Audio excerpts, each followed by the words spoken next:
Դրանք շատ են արվելվում ներկայացնում։ Իհարկե, տեսեք, կարելի է երկար, հա, տենց ինչ-որ բաներ ենթադրել խոսել, բայց երբ որ մենք նայում ենք միջինացված վիճակագրությունը եւ տեսնում ենք այն տվյալները, որոնք կան, ուղղակի գիտեք գլխի մեջ չի տեղավորվում մարդու, ինչպես կարող է այսպես լինի, համենայն դեպս կարող ենք նաեւ արձանագրել, որ թե ընտրություններից առաջ, թե անմիջապես ընտրությունների ժամանակ մենք տեսնում ենք իշխանությունը ինչ մթնոլորտ է ձևավորել եւ ինչ խայտարակ ուղղակի, հա, աննախադեպ խայտարակ ճնշումների էր ենթարկվում ընդդիմությունը այդ թվում իհարկե Բարգավաճ Հայաստանը, որը վերջին, հա, փուլում ընտրարշավի դարձավ ճակերտներում ամենասիրված թեման իշխանության ներկայացուցիչներից անձինս Նիկոլ Փաշինյանի կողմից։ Առավոտից իրգուն մեր անունն էր տալի։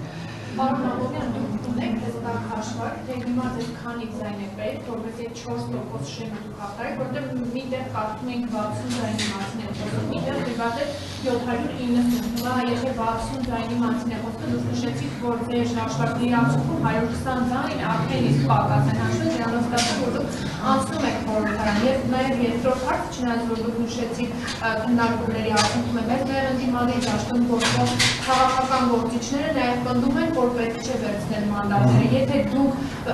ստանում եք ձեզ համար անցողիկ շեմի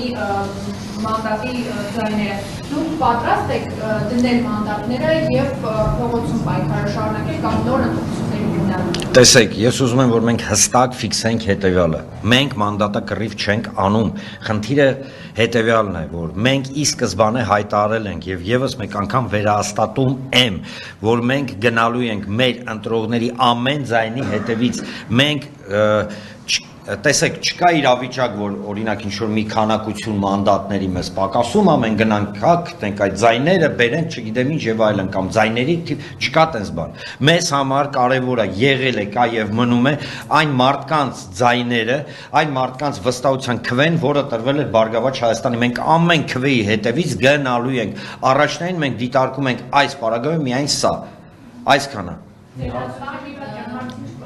Չէ, ես պատասխանեցի, հարցին ասեցի, ես այսքանը, այս պահին այսքանը։